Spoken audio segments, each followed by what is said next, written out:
안녕하세요, 여러분. 오늘 하루도 행복하게 잘 보내셨나요? 오늘도 이야기를 들으러 와주셔서 정말 감사합니다. 압록강 중강진에 운림지라는 연못이 있답니다. 이곳은 달 밝은 밤이면 아름다운 곡조가 연못에서 흘러나온다고 하는데요. 오늘은 이곳에서 왜 곡조가 흘러나오는지 그 이야기를 들려드리겠습니다. 오늘도 이야기 들으시면서 편안한 밤 보내시길 바랍니다. 운님의 퉁소 소리. 압록강 중류의 중강진에서 강을 따라 60여리를 내려가면 도마봉이란 높은 봉우리가 있고 이 봉우리 위에는 운림지란 못이 있답니다. 오랜 옛날 이 운림지 옆에는 외딴 오막살이 한 채가 있고 여기에는 운림이라는 선비가 살고 있었지요. 그는 가족도 없이 홀로 살고 있었는데 낮이면 밭에 나가 농사 짓고 달 밝은 저녁이면 운림지 언덕 바위에서 퉁소를 부는 것이 낙이었답니다. 그는 퉁소를 잘 불어 사람들은 그를 퉁소 선생이라고 불렀지요. 그러므로 그가 바위에 올라앉아 달빛을 받으며 퉁소를 불 때면 천지가 그 소리에 심취하고 천상의 선녀까지 내려와 춤을 춘다는 소문까지 들릴 정도였답니다. 어느 해 가을날 이날 밤도 운님은 희미한 달빛을 받으며 바위에 걸터 앉아 퉁소를 불고 있었지요. 하늘에 뜬 달도 귀를 기울여 듣는 듯 했고 풀숲의 벌레들도 숨소리를 죽이고 듣는 듯 하였답니다. 운님은 자기가 부는 퉁소 소리에 스스로 도취되어 자신이 속세를 떠나 선계에 오른 기분이었지요. 그때 여보세요. 여보세요.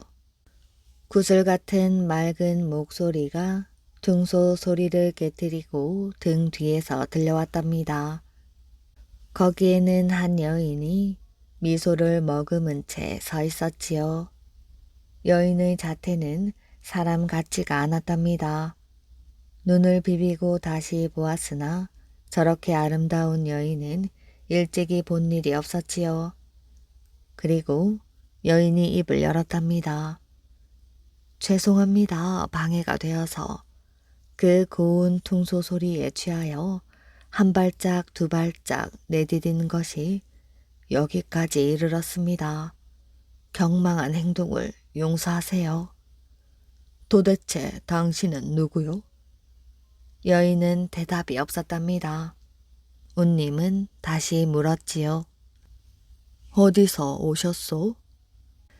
저는 집도 없고 부모도 없이 돌아다니는 사람입니다. 오늘 우연히 이곳에 이르렀다가 그 아름다운 퉁소 소리에 마음이 끌려 그만. 여인은 말을 잇지 못했습니다. 여인의 몸으로 남정네에게 다가온 부끄러움을 감추지 못하는 표정이었지요. 운님은 여인이 가까이 오면 올수록 의심만이 커갈 뿐이었답니다. 혹시 천상선녀가 내려온 것이 아닌가? 이런 생각도 해보았지요. 여인은 계속 퉁소를 불어줄 것을 간청을 하였답니다. 어서 퉁소를 불어주세요. 운님은 더 이상 여인에 대해 묻지 않고 퉁소를 입에 대었지요.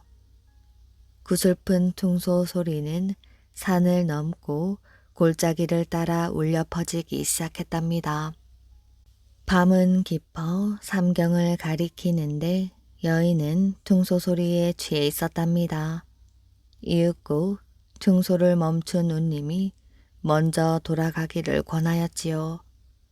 밤이 깊었는데 그만 돌아가시지요. 갈 곳이 없습니다. 외람된 말씀이옵니다마는 소녀를 불쌍히 여기시고 저를 거두어 주십시오. 일생을 모시고 지낼까 합니다. 이날부터 쓸쓸한 호라비의 초가에서도 여인의 웃음소리가 흘러나왔답니다. 두 사람은 금슬이 아주 좋았지요. 한시라도 떨어지면 그리워하고 마주 앉으면 정다운 이야기가 끝이 없었답니다. 운님은 아내의 신분에 대해 알려고도 하지 않았지요. 알 필요도 없었답니다. 이러한 꿈 같은 생활에 두 부부는 세월이 어떻게 가는 줄조차 몰랐지요. 어느덧 깊은 겨울이 지나고 봄이 되었답니다. 그런데 봄이 되면서부터 여인의 몸은 점점 야위어만 가는 것이었습니다. 운님은 산골짜기와 바위 틈을 돌아다니며 좋다는 약초는 다 캐다 다려 먹였지만 아내의 몸은 점점 병색이 짙어져 갔지요. 오직 운님의 둥소 소리에만 잠시나마 생기를 찾는 것 같았답니다. 그리하여 운님은 사랑하는 사람을 위하여 둥소만을 불었답니다. 아내가 여위어가는 것과 비례하여 자연에도 이변이 일어났지요. 지난 가을 이후 봄이 되고 여름이 올 때까지 하늘에서는 비 한 방울 내리지 않았답니다. 농사철이 닥친 농부들은 하늘을 쳐다보고 푸념만 하였지요.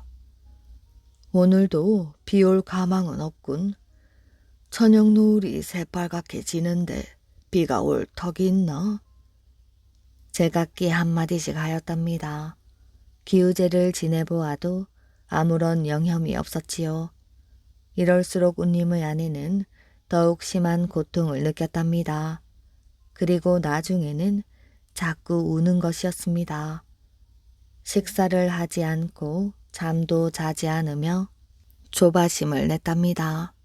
보다 못한 운님은 아내를 달랬지요. 아니 모두가 당하는 일인데 당신만 왜 이러시오? 당신 혼자 걱정한다고 안 오는 비가 내린단 말이오. 제발 마음을 느긋이 먹고 기다려 봅시다. 운님이 이렇게 위로하자 아내는 고통을 억지로 참으면서 쓴 웃음을 지을 뿐이었답니다.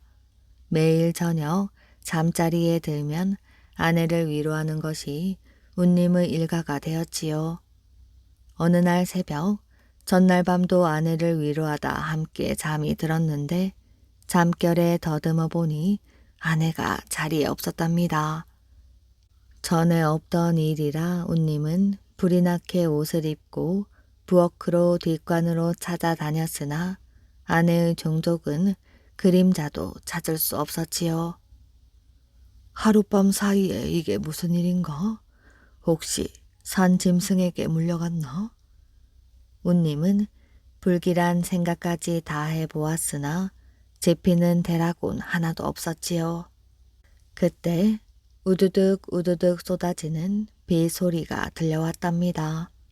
문을 열고 내다보니 날은 이미 밝았는데 먹구름이 낮게 깔려 어두컴컴할 뿐이었답니다. 산아래 마을에서는 온 마을 사람들이 밖으로 나와 떨어지는 빗방울을 그대로 맞으며 비가 온다고 환호성하는 함성이 운님의 귀에까지 들려왔지요. 운님은 몇 달 만에 오는 비가 반갑지 않았답니다.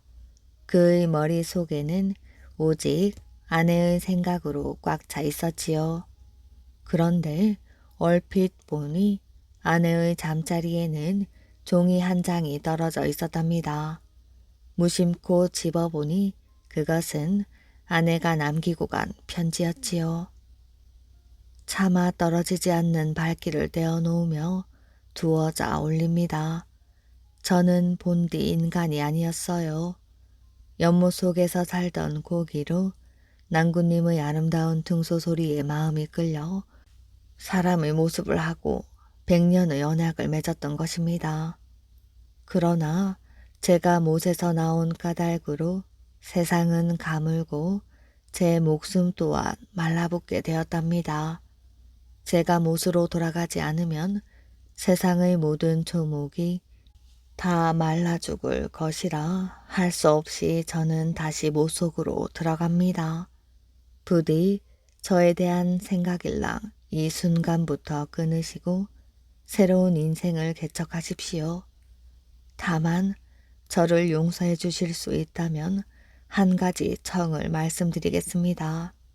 달 받고 바람 없는 고요한 밤에 그리고 귀에 익은 그 등소 소리나 들려주십시오. 꽃피고 새우는 이른 아침에 낭구님의 얼굴을 물에 비추어 주십시오. 다시는 나오지 못하더라도 등소 소리를 듣고 얼굴을 뵈러오면서 작은 위안이라도 얻을까 합니다. 편지를 읽은 운님은 맥이 탁 풀렸답니다. 망연자실 앉아있는 그의 귀에는 세차게 쏟아지는 빗소리만 들릴 뿐이었지요. 그 후부터 운님은 정신 나간 사람 같았답니다. 아침이건 저녁이건 못가를 서성였지요. 그러다가 밤이 되면 못가 바위에 앉아 날이 새는 줄도 모르게 등소를 불었답니다. 그 등소 소리는 더욱 처량하고 애련하여 듣는 이의 간장을 녹이는 듯 하였지요. 어느 날 밤 그날도 운님은 못가에 나가 등소를 구성지게 불고 있었답니다. 그 처량한 소리는 구천에 사무치는 듯 초목금수도 흐느끼는 듯 하였답니다.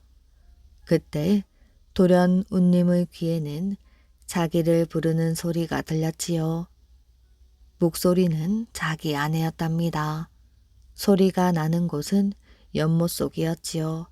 그는 등소도 내버리고 자기를 부르는 소리를 따라 못 속으로 성큼성큼 걸어 들어갔답니다.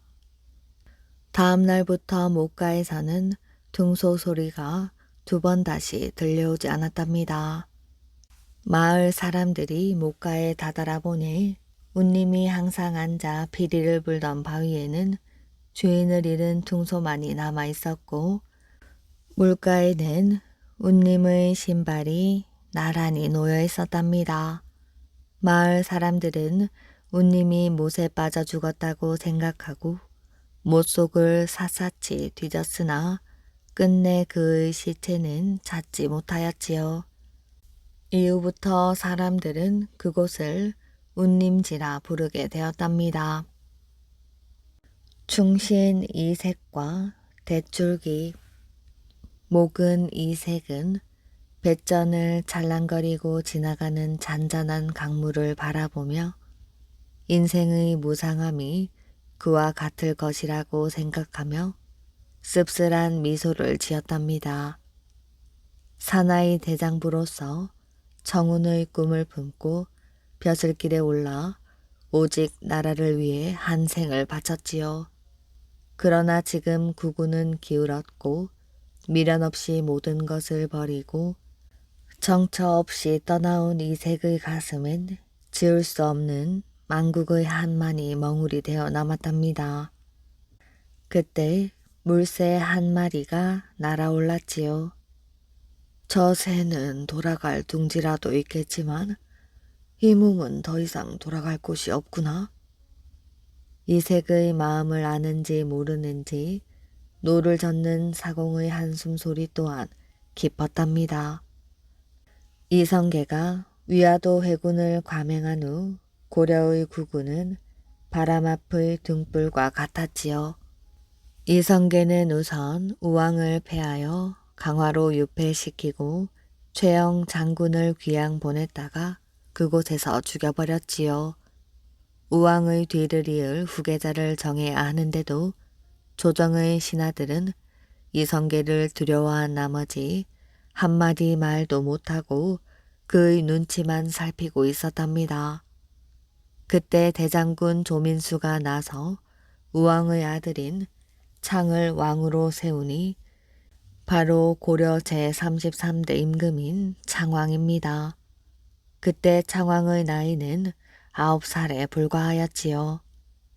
한창 부모님께 재롱이나 피우고 있을 나이에 일국의 왕이 된 어린 창왕을 바라보는 이색의 가슴은 쓰라릴 듯 아팠답니다. 그러나 이성계를 견제하기 위해서는 달리 방도가 없었지요. 뿐만 아니라 나이 어린 왕을 지켜야 한다는 생각에 이색은 언제나 노심초사하였답니다. 이색은 여러모로 방법을 강구하였지요. 우선 급한 것은 일단 이성계를 어떻게든 제거하는 것이었습니다. 그러기 위해서는 이성계와 그를 추종하는 일파들을 떨어뜨려 놓는 게 급선무였지요. 이색은 이성계로 하여금 창왕을 호위하여 명나라에 입조토록 하는 계획을 추진하였답니다. 선례를 보자면 왕이 명나라에 머무는 동안에는 호위병들도 같이 머물러야 하기 때문에 이색은 그 기회를 이용하여 국내에 있는 이성계 일파를 제거할 작정이었지요. 이색은 자신이 직접 명나라로 들어가 황제를 아련하고 그와 같은 자신의 뜻을 설명하고 창왕을 입조토록 하라는 명황제의 명령을 받아올 작정이었답니다. 지금으로서는 그것만이 유일한 방법이었지요. 이색은 자신이 사신으로 가 있는 동안 이성계가 무슨 일을 꾸밀지 모른다고 여겨 이성계에게 함께 동행할 것을 요구하였으나 이성계는 병을 핑계로 거절을 하였답니다. 이색은 최후의 수단으로 이성계의 아들들이라도 같이 명나라에 동행할 것을 요구하였답니다. 이성계는 하는 수 없이 다섯째 아들 방원의 대동을 승낙하였지요. 이색은 노구의 몸을 이끌고 명나라로 향했답니다. 나이 어린 왕을 사지에 두고 가는 것 같아 차마 발길이 떨어지지 않았지만 한 걸음이라도 지체할 수 없다는 조바심에 이색은 일행을 재촉하고 또 재촉하였지요. 명나라에 도착한 이색은 황제를 아련하였답니다. 그는 명나라 황제에게 본국의 사정을 자세히 설명하고 창왕의 입조를 서둘러 달라고 주청을 하였답니다. 그러나 당시 명나라의 사정도 여의치 못하여 결국 이색의 청은 받아들여지지 않았답니다. 이색은 모든 계획이 수포로 돌아가자 허탈감에 사로잡혀 명나라에서 돌아오는 즉시 벼슬을 내놓고 조정을 떠났지요. 명나라의 도움을 받을 수 없는 상황에서는 이제 이성계를 막을 방도가 없었기 때문입니다. 지는 달보다 허망한 것이 기우는 국운이었지요. 이성계는 마침내 역성혁명을 통해 1392년 왕위에 오르게 되고 이듬해 국명을 조선으로 정하고 새로운 왕조를 열었답니다. 고려는 역사 속으로 사라졌지요. 태조 왕건이 고려를 개국한 지 474년 만의 일이었답니다. 고향인 한산에 있던 이색은 세상사의 흥미를 잊고 깊은 산속에나 들어가 여생을 마감할 생각이었지요. 이미 나이 60을 훌쩍 넘긴 이색과 늙은 사공이 탄 배가 잠시 나루에 머물러 있었을 때 관복을 입은 이들이 나룻배로 다가왔지요. 경기 감찰사의 명으로 이색을 찾은 그들은 대궐에서 하사한 술 한 병과 푸성귀 2-3가지를 안주거리로 차린 개다리 소반을 받쳐들고 있었답니다. 이색은 정작 담담히 술상을 받는데 그것을 지켜보던 늙은 사공의 눈시울이 촉촉하게 젖어 있었지요. 술상을 앞두고 이색은 말이 없었답니다. 술상을 받쳐들고 온 자들도 먼 산 바라기들처럼 얼굴을 옆으로 돌리고 섰을 뿐 이렇다 말이 없었답니다. 이색은 천천히 술병을 막았던 마개를 열다 말고 물끄러미 그것을 바라보았지요. 술병의 마개는 아직도 푸른 빛을 잃지 않은 대줄기였답니다. 이색은 술잔 가득 술을 따랐답니다. 그러고는 다시 한번 흐르는 강물을 그윽한 눈길로 바라보았지요. 이색은 눈을 감고는 술잔을 단숨에 벌컥 들이켰답니다.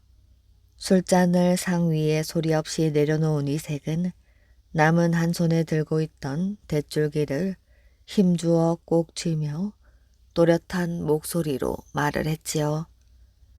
내가 지금껏 고려를 위해 충절을 다했다면 이 대줄기가 살아나 무성한 잎을 피울 것이나 만약 내가 고려를 배신하고 신화된 도리를 다하지 못했다면 이 대줄기는 썩어 없어질 것이로다. 이색은 손에 든 대줄기를 힘껏 강 기슭을 향해 집어던졌답니다. 그리고 꼿꼿한 모습으로 앉아 하늘을 응시하였지요. 하지만 그것도 잠시 이색은 몸의 균형을 잃고 앞으로 고꾸라져 버렸답니다. 고려의 충신 이색은 이렇게 나룻배 위에서 비통한 일생을 마쳤답니다. 이색이 대줄기를 던진 강 기슭에서는 그로부터 해마다 대나무가 무성히 자라나더니 나중에는 온 기슭을 덮고도 남을 만큼 넓은 대숲을 이루었다고 합니다. 힘이 장사인 두 사람. 옛날 제주도에 고배동장이란 사람과 황배동장이라는 사람이 있었답니다. 이 두 사람은 모두 힘이 장사고 담력도 큰 뱃사람들이었지요. 어느 날 밤 고배동장이 조천리에 있는 어떤 주막에서 술을 마시고 있었답니다.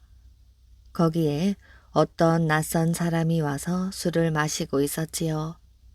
가만히 살펴보니 사람 됨됨이가 늠름하고 기운도 세고 담력도 있어 보였답니다. 그래서 고배동장은 그 사람 옆으로 가서 술을 한 잔 권하며 인사를 나누었지요. 그 낯선 사람은 황배동장이라고 했습니다. 서로 술을 권하며 이런저런 이야기를 주고받다가 고배동장이가 황배동장이를 보고 여보게 황배동장, 흉년에 굶어 죽었을 사람들이 굶어 죽었을 망정 죽은 송장이라도 오죽 배가 고프겠나? 자네 그 송장의 입에다가 쌀을 한 숟갈씩 넣어 주어서 잠시라도 굶어 죽은 혼을 달래줄 수 있겠는가? 하고 말하였답니다. 제주도에서는 그 무렵 큰 흉년이 들어 굶주려 죽은 사람의 시체가 사라봉과 별도봉 기슭에 즐비하게 누워있는데 그 시체들을 보고 한 말이지요. 황배동장은 허허 웃으면서 그거 좋은 생각일세. 내 지금 당장이라도 가서 송장의 입에다 쌀을 한 숟갈씩 넣어주고 오지. 했습니다. 그리고 나서 황배동장은 좁쌀을 한 부대 짊어지고 어두운 밤길을 더듬어서 사라봉과 별도봉이 있는 산 쪽으로 갔습니다. 사라봉에 가까이 갔더니 질퍽질퍽한 땅에 찬바람이 일고 귀신이 우는 소리 같은 기분 나쁜 소리가 들리며 송장 썩는 고약한 냄새가 났습니다. 자세히 보니 엎어진 송장, 넘어진 송장, 쪼그리고 있는 송장, 뼈만 남은 송장 등 별의별 송장들이 뒹굴고 있었지요. 황배동장은 송장 하나하나를 붙들고 입을 벌리고 좁쌀을 한 숟갈씩 퍼넣어가고 있었답니다. 절반쯤 지나갔을까 할 때 저쪽에서 나 먼저 주워 하면서 벌떡 일어서는 송장이 있었답니다. 황배동장은 그 소리를 듣고 그리로 쫓아갔지요. 너희놈, 일이란 다 차례가 있는 법인데 네가 무엇라고 먼저 달라는 것이야? 하면서 뺨을 한 대 찰싹 때리고 드러눕혔지요. 그리고 다시 돌아와서 일을 계속했답니다. 그렇게 해서 그 많은 총장의 입에다 좁쌀을 한 숟갈씩 다 넣어주고 나서 산을 내려와 냇물에서 손을 씻고 세수까지 하고 주막으로 돌아왔답니다. 고배동장은 코를 골고 자고 있었지요. 황배동장은 고배동장을 깨워 송장의 입에다 좁쌀을 한 숟갈씩 다 넣어주고 온 이야기를 했답니다. 고배동장은 과연 담이 큰 장사라고 칭찬을 하면서 그동안에 무슨 별다른 일은 없었더냐고 물었지요. 황배동장은 송장의 입에 좁쌀을 넣어가는데 어떤 송장이 벌떡 일어나더니 저 먼저 달라고 하지 않겠어. 그래서 일이란 순서가 있는 법인데 너는 무슨 특별한 송장이기에 먼저 달라느냐고 한 대 때려 눕히고 2숟갈 넣어주었지. 하고 말을 했답니다. 고배동장은 이 말을 듣고 껄껄 웃었지요. 그 송장이 바로 날세. 자네나 나나 여간한 담력이 아닐세 그려. 하고 다시 술을 권커니 받거니 마셨답니다. 그리고 둘은 의형제를 맺고 고배동장이 형이 되고 황배동장은 동생이 되기로 하였답니다. 두 사람은 그날부터 같이 힘을 합하여 여러 가지 일을 하였지요. 한 번은 해남 땅에 가서 쌀을 2배 가득 싣고 제주도로 돌아오다가 중간쯤 중국 배 하나를 만났답니다. 중국 배가 다가오며 당장 그 배를 멈추거라 하고 소리를 쳤지요. 고배동장과 황배동장은 할 수 없이 돛을 내리고 가만히 있었답니다. 중국 배는 가까이 다가오더니 배에 실은 것이 뭐냐고 물었지요. 가만히 보니 그 중국 배는 해적선이었답니다. 고배동장과 황배동장은 이놈들을 단단히 혼내주기로 마음먹었지요. 그러나 일부러 예, 보다시피 쌀입니다. 하고 말을 했답니다. 그러나 해적두목이 썩 나서며 그 쌀을 다 내놓아라. 만일 내놓지 않는다면 내 놈들은 물고기 밥이 될 줄 알거라. 하고 큰 소리로 을러대었지요. 두 사람은 마음대로 다 가져가라고 하였답니다. 해적들은 고배동장의 배로 올라와서 2놈 또는 3놈씩 쌀 한 가마씩을 둘러매고 저희 배로 옮겨갔지요. 고배동장과 황배동장은 한참 보고 있다가 해적 두목을 보고 여보시오 두목님, 이렇게 나르다가는 해가 저물어서 서로 낭패하겠소. 우리는 갈 길이 바쁘오. 그러니 우리가 빨리 옮겨줄 터이니 당신들은 가만히 앉아 구경이나 하시오. 하고 말을 했답니다. 두목은 그것 좋은 일이라면서 말을 했지요. 황배동장은 중국배에 올라서서 고배동장이 한 섬씩 던져주는 것을 받아서 차곡차곡 쌓았답니다. 둘이 쌀섬을 주고받는 것이 마치 아이들이 공기 놀리듯 하였지요. 이것을 본 해적 두목은 놀랐습니다. 저놈들의 힘이 천하장사로구나. 저놈들이 쌀가마를 다 옮겨놓고는 우리를 물고기 밥으로 만들어버리고 이 배에 가득 실은 보물까지 다 빼앗아갈 모양이니 이거 잘못 건드렸구나. 해적 두목은 떨리는 목소리로 여보시오 장사님, 우리가 잘못했습니다. 쌀을 도로 당신들 배에다 옮겨 실으십시오. 장사님들을 몰라 뵙고 죽을 죄를 지었으니 목숨이나 살려주십시오. 하면서 제 부하들 보고 어서 쌀을 저 배로 다시 옮겨 실으라고 명령을 하였지요. 고배동장은 이것을 보고 네 이놈 듣거라. 바쁜 사람을 공연히 머무르게 한 것도 모자라. 공자와 맹자와 같은 어진 분들이 나신 땅의 사람으로 해적질을 해먹다니 그게 될 말이냐? 다시는 이런 짓을 하지 말거라. 하고 큰 소리로 꾸짖었답니다. 해적들은 모두 엎드려 손을 비비며 사죄를 하였지요. 그리고 중국에서 나는 좋은 술을 7통이나 내주었답니다. 그런데 고배동장과 황배동장은 이 더러운 오랑캐 놈의 술을 어찌 선량한 조선 사람이 먹겠느냐? 니놈들이나 실컷 먹거라. 하고 그 술을 받지 않았답니다. 고배동장과 황배동장은 비록 섬에서 살며 뱃사공 노릇을 하고 있었지만 정신이나 하는 행실은 깨끗하고 성인 군자에 못지않은 훌륭한 사람들이었답니다. 하늘을 움직인 효심. 조선시대 벼슬을 지내던 응일이라는 사람이 살았답니다. 그는 백성들을 가르칠 때 특히 효행과 우애를 강조하였지요. 그러던 어느 날 응일은 연로해진 부모님을 모시기 위해 벼슬을 버리고 고향으로 돌아가기를 결심을 하였답니다. 고향에 돌아온 응일은 농사일을 하면서 양어장을 만들어 고기를 길러 정성껏 부모를供養하였지요.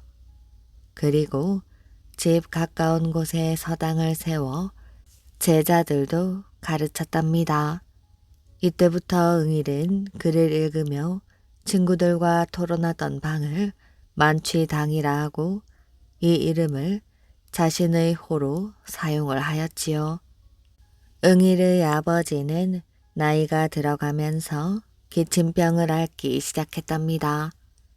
기침병에 좋다는 약은 여러 가지를 써보았으나 별다른 효험이 없었지요. 어느 날 먼 곳에 기침병을 잘 고치는 의원이 있다는 소문을 들은 응일은 의원을 찾아가 아버지의 병증을 이야기하고 왕진을 부탁을 하였답니다. 의원님, 저희 아버지가 기침병이 심하셔서 좋다는 약이란 약은 모두 구하여 써보았으나 차도가 없어 먼 길을 찾아왔습니다. 부디 저와 함께 아버지의 병을 치료할 수 있는 처방을 내려주십시오. 민간요법도 이것저것 아무 것이나 두서없이 쓰게 되면 독이 되는 법이지요. 잘못하면 병증을 악화시키는 경우가 있으니 앞으로는 정확한 진단에 의해서만 약을 쓰시기 바랍니다. 의원님, 앞으로는 남의 말만 듣고 아무 약이나 쓰는 우매한 행동은 하지 않겠습니다.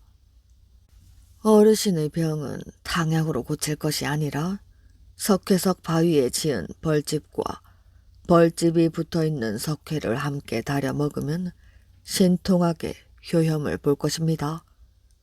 의원의 처방을 받자 그날로 응일은 바구니와 갈고리를 가지고 산으로 석회석 바위를 찾아 나섰답니다. 그러나 석회석에 벌집이 있는 곳을 찾기가 쉬운 일이 아니었지요. 석회석 바위가 있으면 벌집이 없고 요행이 벌집을 찾으면 그곳은 석회석이 아니었답니다. 유독 다른 해보다 눈도 많이 오고 날씨도 몹시 추운 겨울이어서 눈길을 무릅쓰고 깊은 계곡을 다니며 벌집을 찾아 헤매다 보니 손발은 얼고 몸은 몹시 지쳤지요. 아버지, 할아버지의 약재를 구하는 일은 소자가 하겠으니 아버지는 집에서 좀 쉬셔요. 아닙니다, 도련님. 주인 어른이 이 추운 날씨에 고생하는 것을 제가 옆에서 보니 몸둘 바를 모르겠습니다. 벌집을 찾는 일은 소인에게 맡겨주십시오. 이렇게 고생하는 응일이 애처로워 식솔들이 서로 나서려고 하였지만 응일은 부모님의 병을 고치는 일은 다른 사람에게 맡기고 편안히 쉬는 것이 오히려 불효라 하면서 가족과 하인을 꾸짖었답니다. 그러던 어느 날 이른 아침 응일은 집을 나서 한 번도 가보지 않은 골짜기로 들어서게 되었지요.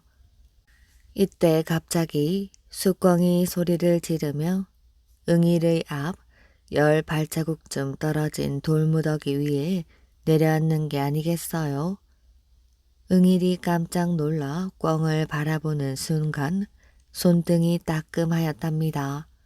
반사적으로 손을 들어보니 벌이 손등을 쏘고 날아가 버렸지요.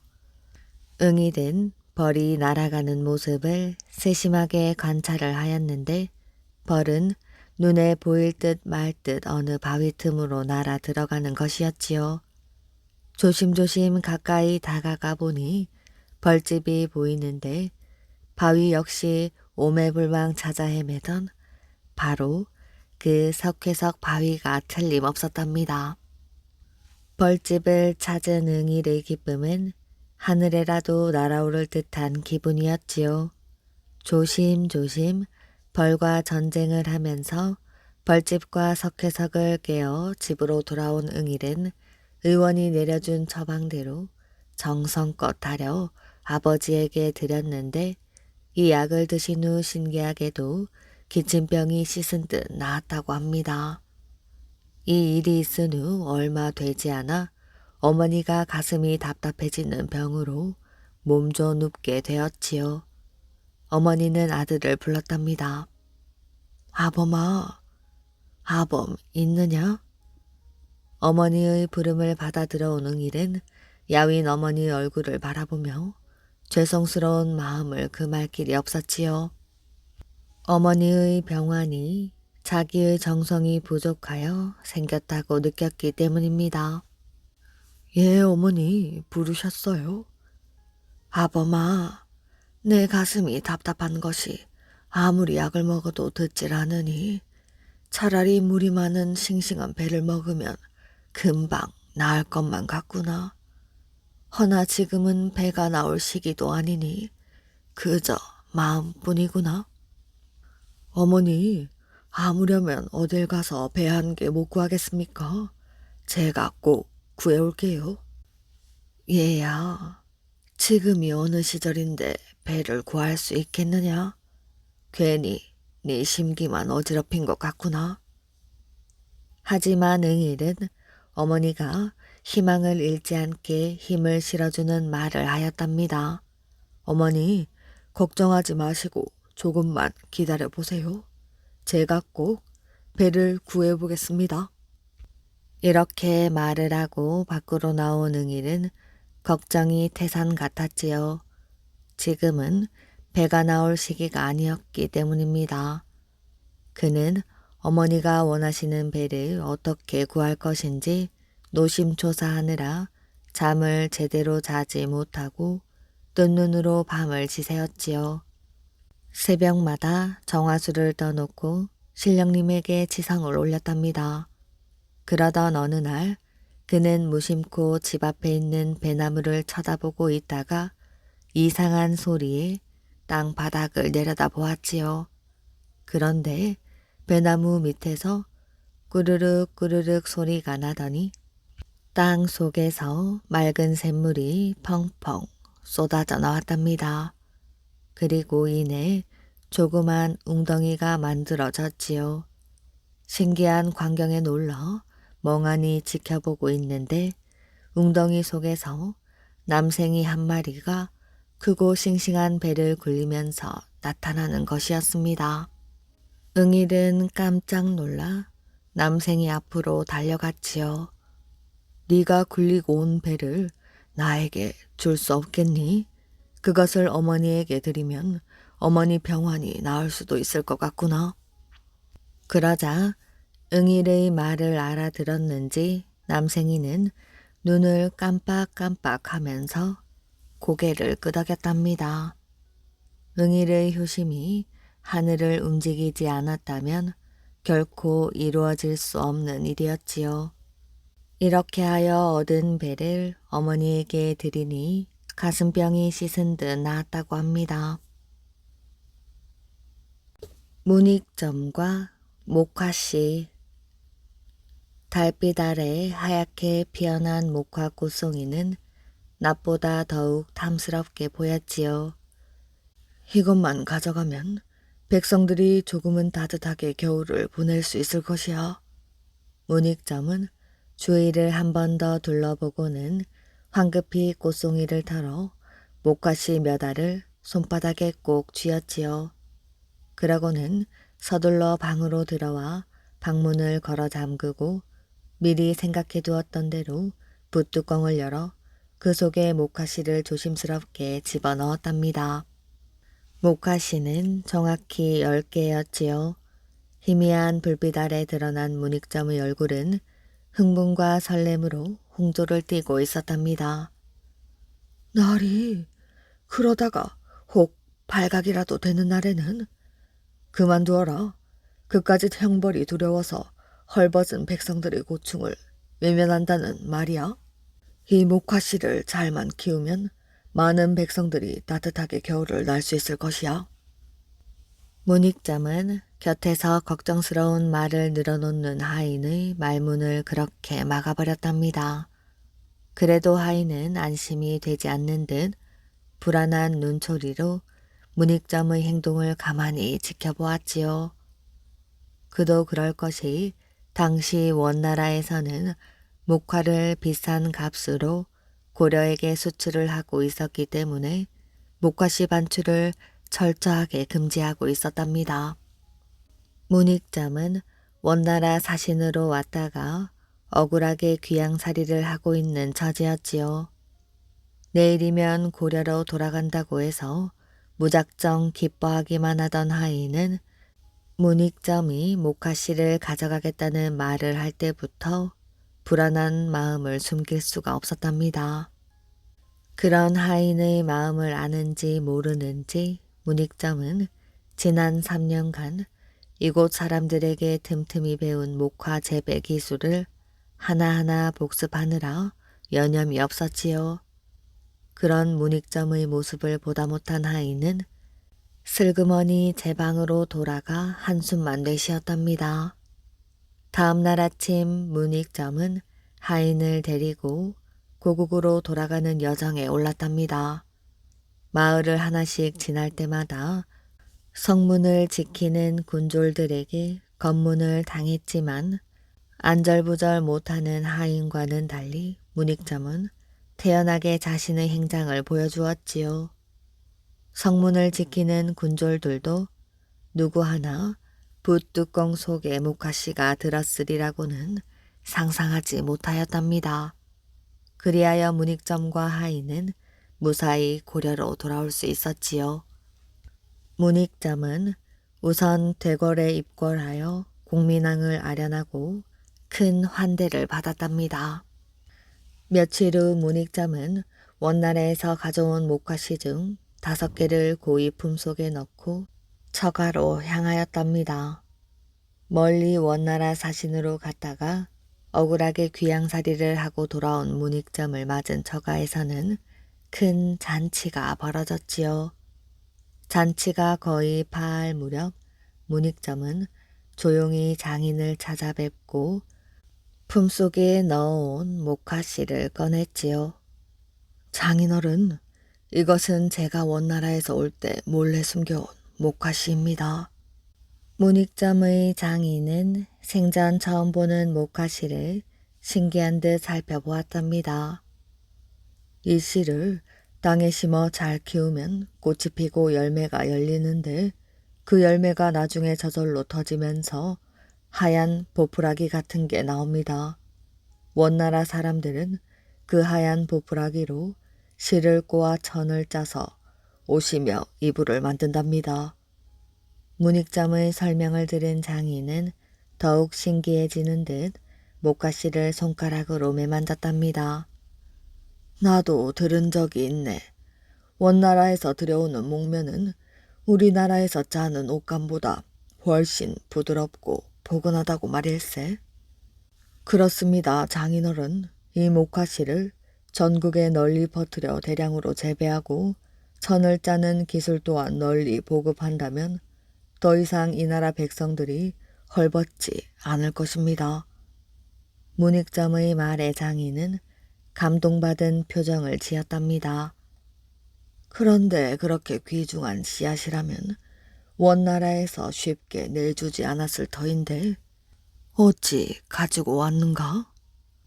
그렇지 않아도 그로 인해 고민을 하다가 붓뚜껑 속이라면 아무도 눈치채지 못할 것 같아 그 속에 몰래 숨겨왔습니다. 과연 자네는 예사인물이 아니구먼. 장인어른, 제가 원나라에서 가져온 목화씨 중 5개를 가지고 왔습니다. 혹시 저 혼자 10개를 모두 땅에 심었다가 잘못되기라도 한다면 모든 일이 허사가 될 것 같아서 말이지요. 문익점의 말에 수긍하듯 장인이 고개를 끄덕였답니다. 그렇지, 그럴 수도 있지. 잘 생각했네. 어쨌든 우리 정성 들여서 키워보자고. 문익점은 장인에게 씨를 심는 법과 싹이 튼 후 주의해야 할 점 몇 가지를 일러주고 집으로 돌아갔지요. 집으로 돌아온 문익점은 목화씨를 땅에 심고 정성껏 싹이 트기를 기다렸답니다. 그러나 문익점이 심은 씨에서는 싹이 돋아나지 않았답니다. 대신 장인에게 주었던 목화씨 5개 중 한 씨앗에서 싹이 돋아났다는 반가운 소식이 들려왔지요. 문익점은 그렇게 해서 씨를 심고 열매를 다시 거두는 데까지 성공을 하였답니다.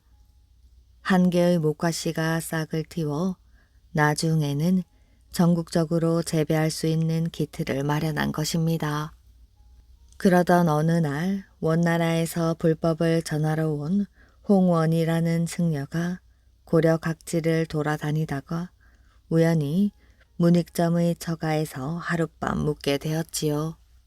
문익점의 장인은 홍원을 후이 대접하고 마주 앉아 차를 마시며 이런저런 환담을 나누게 되었는데 이야기 도중 홍원이 마을 곳곳에 재배되고 있는 목화에 대한 이야기를 먼저 꺼내었지요. 아까 낮에 마을을 둘러보다 곳곳에 자라고 있는 목화를 보고 소승은 깜짝 놀랐습니다. 워낙 귀한 씨앗이라 어디서 좀 구해다 심었답니다. 그런데 씨를 뽑는 방법을 잘 몰라서 애를 먹고 있습니다. 소승이 미진하나마 그 방법을 좀 알고 있기는 한데 홍원의 말에 문익점의 장인은 얼굴 가득 희색을 띠며 말을 받았지요. 그렇다면 부디 좀 가르쳐 주시기 바랍니다. 그렇게 하여 홍원은 마을 사람들을 상대로 목화를 재배하는 기술에서부터 목화에서 씨를 뽑는 방법에 이르기까지 자신이 알고 있는 모든 것을 전수해 주었답니다. 문익점 또한 홍원에게서 목화에 대한 여러 가지 지식들을 교육받았으며 목화씨에서 뽑은 실로 목면을 짜는 도구를 만드는 기술까지 배웠답니다. 이후 문익점은 백성들에게 목화 재배에 대한 기술을 널리 알리고 보급하는 데 온갖 심혈을 기울였지요. 그가 보여준 노력으로 이 땅에는 목면을 이용한 새로운 의복 문화가 꽃필 수 있었답니다. 가난한 백성들은 추운 겨울을 더 따뜻하게 날 수 있었지요. 도라지와 인삼. 옛날에 중국에 인삼을 팔러 가는 장사꾼들이 있었답니다. 그런데 이 사람들이 하나같이 인삼을 헐값에 팔고 어깨가 축 처져서 돌아왔지요. 중국 장사꾼들이 도통 인삼을 제값에 사주지 않았기 때문입니다. 우리나라 장사꾼들은 배에 인삼을 가득 싣고 안 팔고 그냥 돌아올 수 없으니 하는 수 없이 중국 장사꾼들이 부르는 값에 인삼을 팔게 되었지요. 중국 장사꾼들은 이것을 노리고 당치도 않은 헐값을 부르고는 팔짱을 끼고 기다리고 있었답니다. 이 소문을 들은 우리나라 장사꾼 한 사람이 아주 좋은 꾀를 하나 내가지고 인삼을 팔러 중국에 갔습니다. 배를 두 척 가지고 가서는 한 배에는 인삼을 가득 싣고 다른 배에는 도라지를 가득 실었답니다. 그리고는 중국에 턱 가서 인삼을 내놓고 제값의 반밖에 안 되는 두냥에 팔겠다고 하였지요. 인삼 한 뿌리에 넉냥은 받아야 제값이었지요. 그런데 야가 빠진 중국 장사꾼들은 그 두냥도 아까워서 한 냥에 사겠다고 하였지요. 이 사람들이 소문대로 해도 너무하는군. 어디 두고 보자. 이 사람이 인삼을 주섬주섬 도로 배에 싣더니 그런 헐값에 인삼을 파느니 차라리 이걸 죄다 바다에 넣어버리겠소. 하고는 바다에 나가 배에서 도라지를 꺼내다 바다에 마구 넣었답니다. 중국 장사꾼들은 설마 그렇게까지 하겠는가 하고 구경만 하고 있다가 정말로 인삼을 바다에 넣는 것을 보고는 깜짝 놀랐지요. 사실은 그것은 인삼이 아니고 도라지였습니다. 아이쿠 저러다가는 우리가 인삼을 한 뿌리도 못 사게 생겼구나. 중국 장사꾼들이 우르르 몰려와서 그러지 말라고 하였지요. 아, 그러지 말고 그 인삼을 우리에게 파시오. 한 뿌리에 두 냥씩 쳐드리리다. 그런데 이 사람은 그 말을 듣고도 고개를 절레절레 흔들었답니다. 이제 가지고 온 인삼 절반을 바다에 넣었으니 한 뿌리의 넉냥은 받아야 수지를 맞추겠소. 영량에 못 팔 바에는 남은 인삼도 바다에 넣는 수밖에 없소. 한다면 하는 꼴을 본 뒤라 중국 장사꾼들은 그 많은 인삼이 바다에 버려지느니 넉냥을 주고 사는 편이 낫겠다 생각을 하였답니다. 그래서 중국 장사꾼들이 너도 나도 돈을 들고 와서 인삼을 넉냥에 사갔다고 합니다. 이야기 재미있게 잘 들으셨나요? 오늘의 이야기는 여기까지입니다. 오늘도 끝까지 이야기를 들어주셔서 정말 감사합니다. 모두들 편안한 밤 되시길 바랍니다.